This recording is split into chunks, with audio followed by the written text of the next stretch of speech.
सोनपुर गांव के आखिरी छोर पर एक पुराना कच्चा रास्ता था।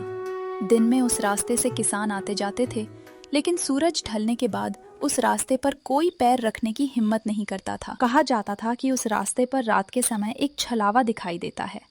वो इंसान की आवाज में पुकारता था, और जो उसकी आवाज सुनकर पीछे मुड़कर देख लेता था, वो फिर कभी पहले जैसा नहीं रहता था। उस रात रघु को उसी रास्ते से गुजरना था। रघु बेटा, इतनी रात को कहाँ जाने की तैयारी कर रहा है? हरिया काका के घर से पैसे लेकर आने हैं। सुबह बहन की दवाई लेनी है ना। भैया, कल सुबह चले जाना, आज मत जाओ। अरे पगली, इतनी सी बात से डर रही है? बात पैसे की नहीं है भैया, आज अमावस है। रघु कुछ पल के लिए चुप हो जाता है। बेटा, तू जानता है ना, खेतों के पीछे वाला रास्ता रात में ठीक नहीं है। माँ, मैं कोई बच्चा थोड़ी हूँ। आधे घंटे में वापस आ जाऊंगा। तभी दरवाजे पर हरिया काका दिखाई देते हैं। रघु, अगर जाना ही है तो मेरी एक बात याद रखना। क्या हुआ काका? रास्ते में चाहे कोई भी आवाज आए, पीछे मुड़कर मत देखना। काका, आप भी ना गांव की पुरानी बातें लेकर बैठ जाते हो। मैं मजाक नहीं कर रहा।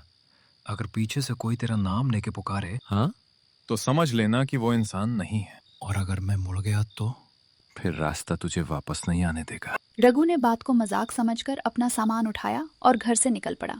गांव पीछे छूटता गया। कुछ देर बाद रघु उस पुराने रास्ते पर पहुंच गया। चारों तरफ अंधेरा था।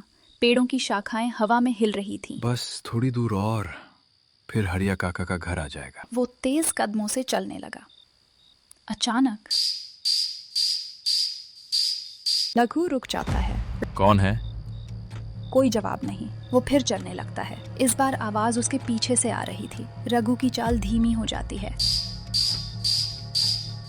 नहीं, ये मेरा वहम है। तभी पीछे से एक औरत की आवाज आती है। रघु।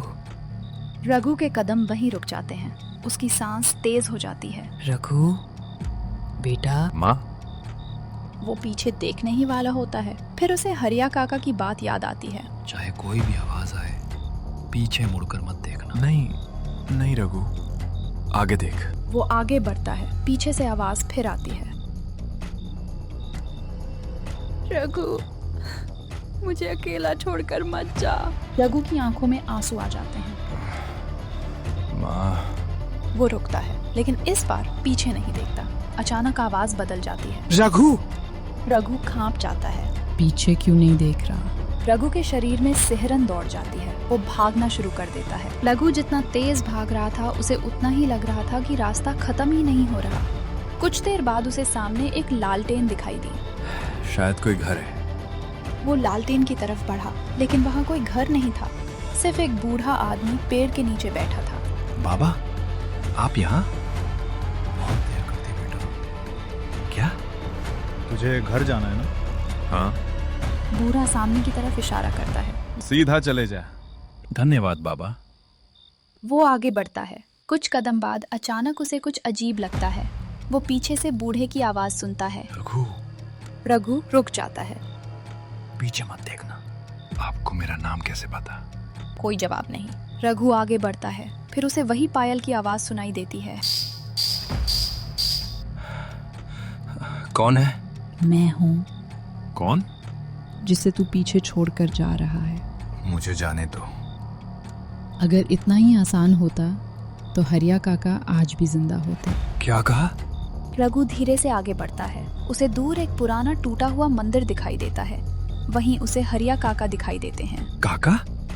हरिया काका उसकी तरफ देखते हैं। रघु, रुक जा। काका, आप यहाँ कैसे? मेरे पास मत आना। रघु रुक जाता है। क्यों? हरिया काका की आंखों से आंसू निकल रहे थे। क्योंकि मैं हरिया नहीं हूँ।